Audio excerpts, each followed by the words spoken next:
Sekolah minggu, rumah kanak-kanak semua.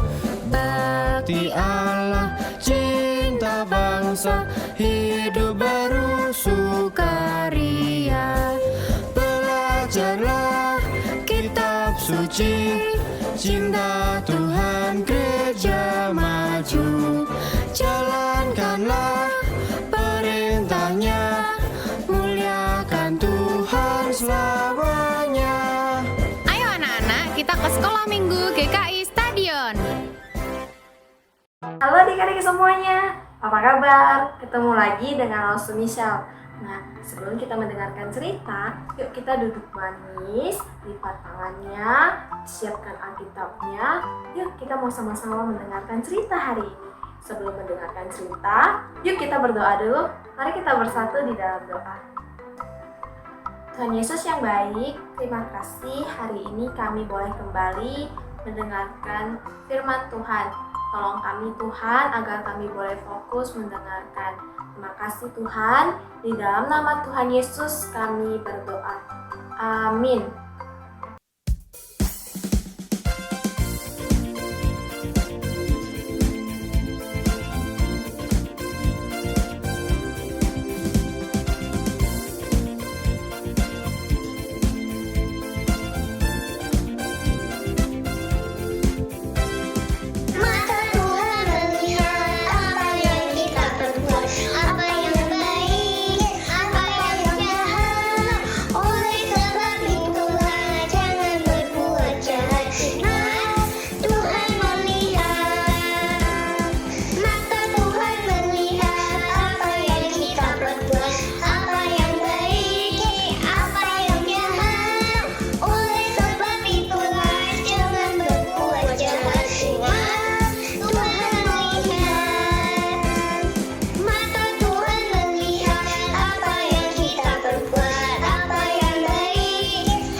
Adik-adik, hari ini cerita kita diambil dari Alkitab, yaitu kitab 1 Raja-Raja pasal 16 ayat 29 sampai 33. Kemudian pasal 17 ayat 1 sampai 6. Nah, kitab 1 Raja-Raja itu terdapat di Perjanjian Lama. Nah, adik-adik boleh membukanya sambil mendengarkan langsung bercerita ya. Adik-adik, bangsa Israel bangga sekali mereka mendapatkan seorang raja yang muda. Ketika raja tersebut berjalan-jalan mengelilingi kota menggunakan kereta kerajaan dengan kuda yang dihiasi, rakyat berada di pinggir jalan bersorak-sorai dan mengatakan, "Hidup Raja Ahab! Hidup Raja Ahab! Hidup Raja Ahab! Hidup Raja Ahab!" Seperti itu adik-adik. Kemudian rakyat pun bertanya-tanya, Raja Ahab mau mempunyai istri ya? Siapa ya yang akan menjadi istri raja nanti? Gadis-gadis di Israel ini kan cantik-cantik semua, tetapi tidak ada satupun yang Raja Ahab suka. Ternyata Raja Ahab jatuh cinta dengan seorang gadis yang ada di luar negeri. Lalu rakyat pun berbondong-bondong melihat Raja Ahab membawa Ratu Izabel ke Samaria. Kemudian diadakanlah pesta yang besar untuk pernikahan Raja Ahab dan juga Ratu Izabel. Adik-adik, ketika pesta pernikahan tersebut, rakyat pada berbisik-bisik mengatakan, kamu sudah melihat belum Ratu Izabel? Sudah, aku sudah melihatnya. Wah, pakaiannya mewah sekali. Perhiasan yang dia pakai juga mewah semua. Tapi ya, aku tidak suka sama Ratu Izabel. Matanya kelihatan kejam, marah. Wajahnya juga kelihatan kejam. Kemudian adik-adik, ada rakyat yang ngomong seperti ini.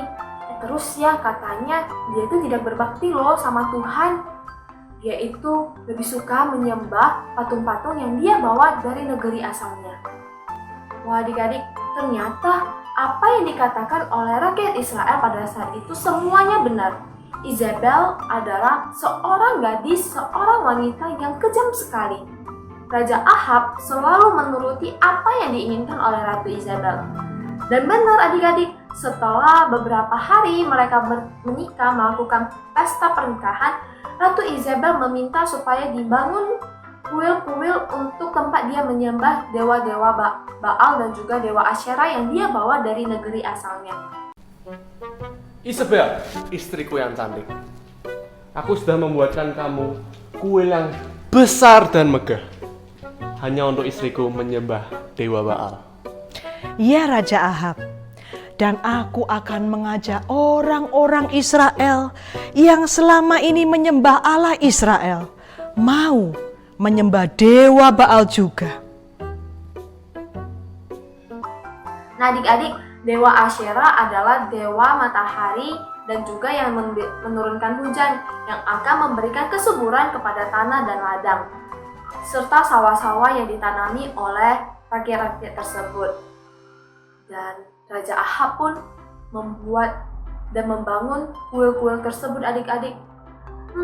Tidak lama kemudian ya adik-adik, Raja Ahab mulai menyembah dan menghormati dewa-dewa yang disembah oleh Ratu Isabel. Dan pada akhirnya rakyat Israel pun mengikuti teladan dari Raja Ahab. Mereka tidak lagi berterima kasih kepada Tuhan oleh karena matahari, hujan, maupun hasil ladang. Tetapi mereka pergi ke tempat kuil untuk mengucapkan terima kasih kepada dewa-dewa yang telah memberikan mereka penghasilan itu adik-adik. Wah, dan adik-adik tahu Raja Ahab tidak lagi mau mendengarkan perintah ataupun teguran dari Tuhan yang disampaikan kepada para nabi. Adik-adik tahu Raja Ahab sudah tidak mau kan mendengar teguran dari Tuhan. Raja Ahab meminta supaya para nabi ditangkap dan kemudian dibunuh adik-adik. Wah, sungguh kejam ya Raja Ahab ini. Tapi adik-adik, Tuhan melihat apa yang dilakukan oleh Raja Ahab. Tuhan sedih melihatnya. Tuhan sakit hati sekali melihat perbuatan-perbuatan mereka. Adik-adik, Tuhan memiliki rencana. Rencana ini ia katakan kepada Nabi Elia. Rencana Tuhan adalah hujan tidak akan turun lagi. Kemudian Tuhan menyuruh Nabi Elia yang setia kepadanya sampai pada saat itu untuk pergi. Kata Tuhan kepada Nabi Elia, "Pergilah menghadap Raja Ahab. Katakan kepadanya bahwa hujan ataupun embun tidak akan ada lagi dalam beberapa waktu lamanya." Adik-adik, setelah mendengarkan perintah Tuhan, Nabi Elia pun pergi ke kota Samaria untuk pergi menghadap raja. Paduka Raja Ahab, mengapa engkau melakukan hal-hal yang jahat di mata Tuhan? Mengapa engkau menyembah dewa-dewa dari bangsa yang lain? Apakah Paduka tidak ingat bahwa adanya satu Tuhan yang layak untuk disembah, yaitu Tuhan Allah Israel, yang menciptakan segala sesuatu? Siapa kamu? Berani-beraninya kamu datang ke istanaku dan menghina dewaku. Raja Ahab, usir dia. Hei Elia, pergi kau dari istanaku, sebelum kusuruh pengawalku mengusir kamu. Demi Tuhan yang hidup, Allah Israel yang kulayani, sesungguhnya tidak akan ada hujan atau embun di tahun-tahun ini, kecuali kalau kukatakan. Setelah mengatakan itu, Elia pun langsung pergi. Adik-adik, ketika Elia pergi, Raja Ahab terdiam sebentar. Diam. Kemudian Raja Ahab dengan geramnya mengatakan, "Apakah kamu Elia yang mencelakakan Israel?" "Dia gila. Masa tidak akan ada turun hujan maupun embun? Bukankah dewa Baal dan dewa Asyera yang berkuasa atas semua ini?" Kemudian setelah itu Raja Ahab pun pelan-pelan tidak mau mendengarkan, melupakan apa yang dikatakan oleh Nabi Elia kepada dia. Tapi adik-adik, hari demi hari, minggu demi minggu, bulan demi bulan, makin lama makin kering. Tidak ada lagi turun hujan. Bahkan di pagi hari pun setitik embun pun tidak ada. Nah adik-adik, Kemudian pohon-pohon pun mulai berguguran daunnya. Semak belukar mulai kelihatan. Kambing, lembu, domba, sapi mulai berteriak-teriak karena kehausan. Panas terik matahari sangat panas hingga menusuk tubuh dan tulang mereka. Kemudian para rakyat pun tidak tahu lagi apa yang harus mereka perbuat.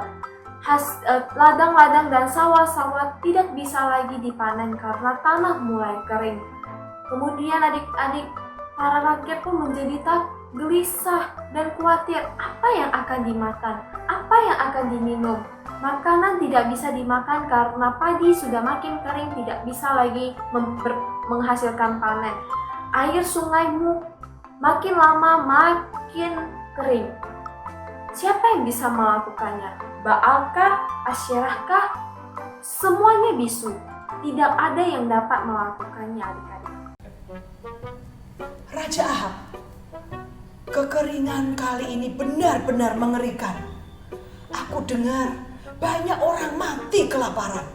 Benar Ratuku, ini semua ulah si Elia, orang Gilead itu. Tapi sudah kusuruh semua pengawalku untuk mencari dan membunuh semua nabi Allah, kecuali untuk Elia. Kusuruh dia untuk menangkapnya dan membawanya kepadaku. Bagus Raja Ahab. Sementara itu akan kusuruh nabi-nabi Baal membawa persembahan yang lebih banyak lagi untuk dewa Baal supaya menurunkan hujan. Benar Ratuku, suruh nabi-nabi Baal untuk berdoa agar hujan turun dan kerajaan kita bisa subur lagi. Adik-adik, sekarang Raja Ahab dan Ratu Izebel mengingat kembali apa yang dikatakan oleh Nabi Elia. Demi Tuhan yang hidup, Allah Israel yang kulayani, bahwa sesungguhnya tidak akan ada lagi hujan ataupun embun pada tahun-tahun ini kecuali kalau kulakukan. Nah, ketika Raja Ahab mengingat kembali, dia menjadi marah dan menyuruh para tentara untuk pergi mencari Elia. Tentara-tentara pun pergi mencari Elia dan tidak menemukannya, adik-adik. Tentara-tentara mengatakan pada Raja Ahab bahwa dia tidak dapat ditemukan. Adik-adik, ternyata Tuhan sudah menyembunyikan Nabi Elia. Adik-adik, di manakah Tuhan menyembunyikan Nabi Elia? Ternyata ketika Nabi Elia keluar dari kerajaan Raja Ahab, Tuhan berfirman kepada Nabi Elia, "Pergilah ke arah timur, pergilah ke sungai Kerit, ke tepi sungai Kerit, di seberang sungai Yordan. Engkau dapat minum di sana, bersembunyilah di sana. Dan aku juga akan mengirimkan burung-burung untuk memberi engkau makan." Elia pun pergi dan tinggal di sungai Kerit. Adik-adik, hari mulai sore, Elia pun duduk dan melepaskan kelelahannya. Kemudian adik-adik terdengar suara burung.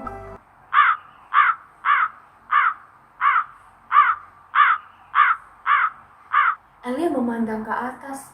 Dari mana ya suara itu? Kemudian suara burung ini makin keras, adik-adik.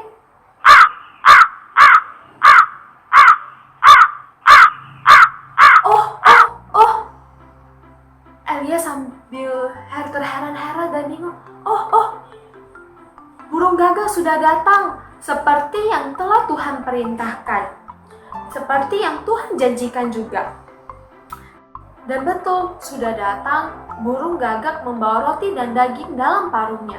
Elia pun mengulurkan tangannya untuk menyambut roti dan daging yang dibawakan oleh burung gagak tersebut, adik-adik.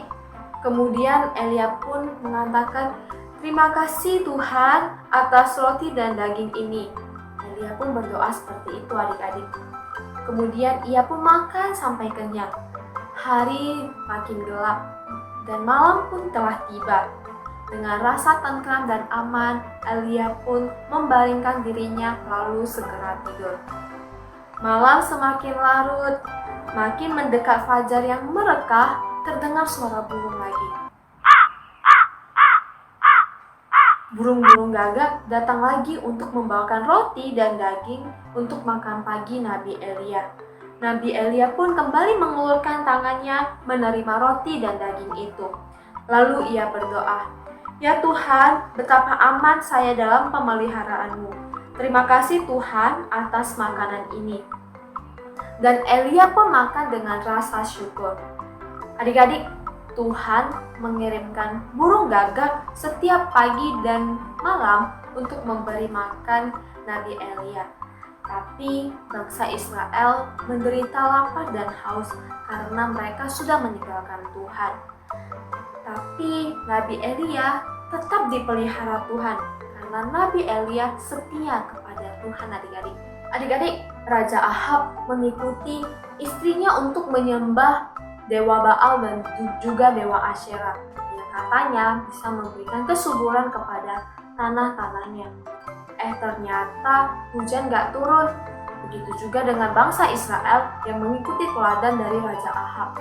Dan pada akhirnya hujan pun tidak turun dan mereka merasa kekeringan. Dan adik-adik, Raja Ahab, istrinya Izebel dan juga rakyat Israel tertipu adik-adik.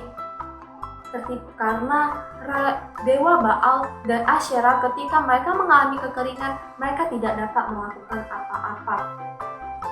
Adik-adik, ketika kita menghadapi banyak cobaan, hanya Allah yang sanggup melakukannya.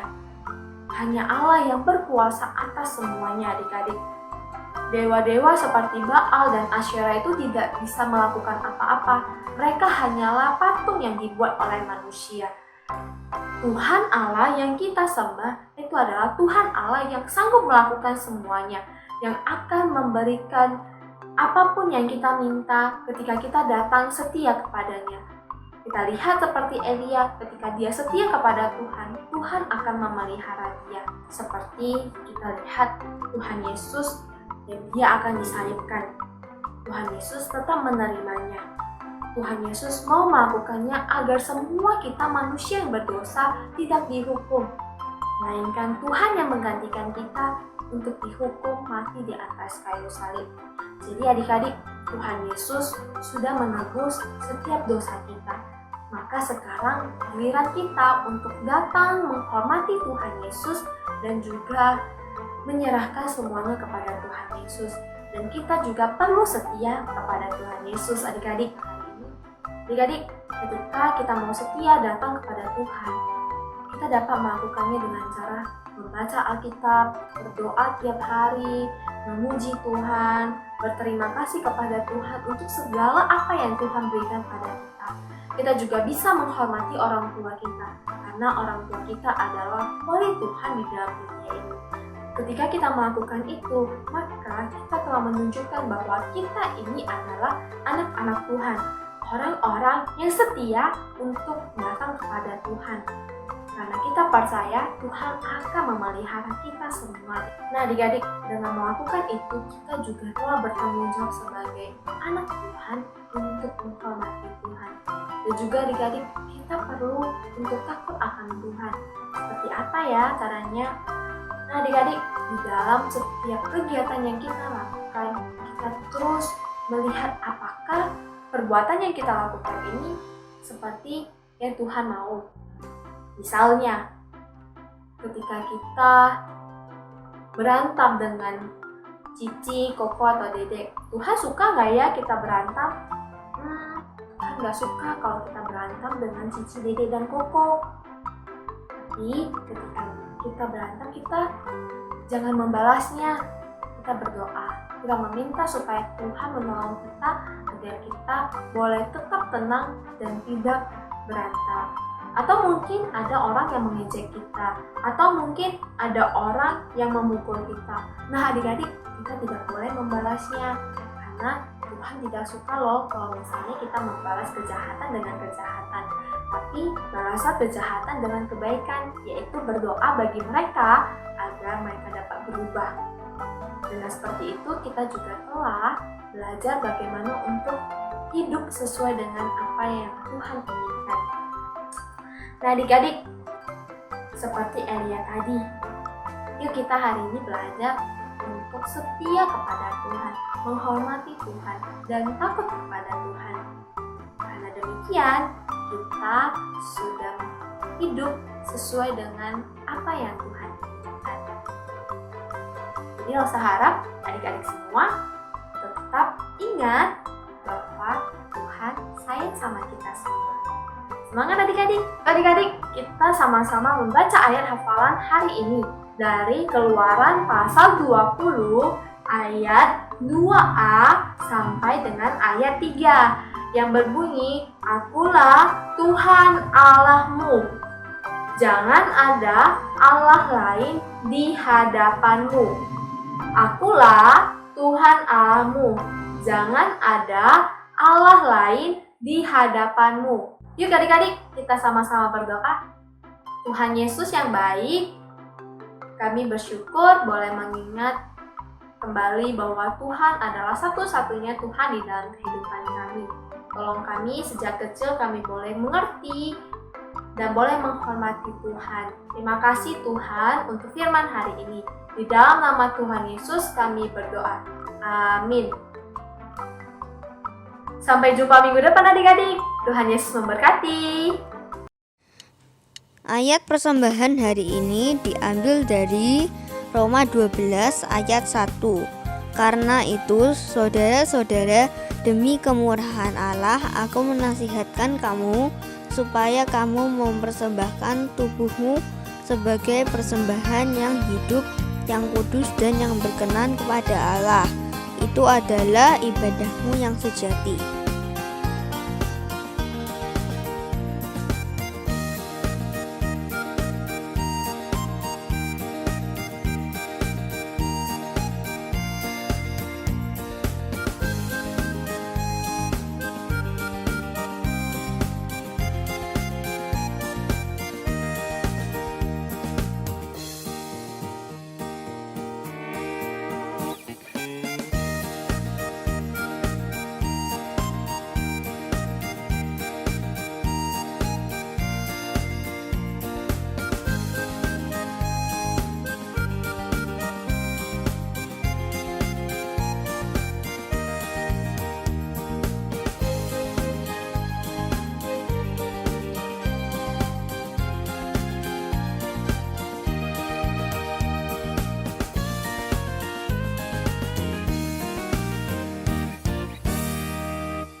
Selesai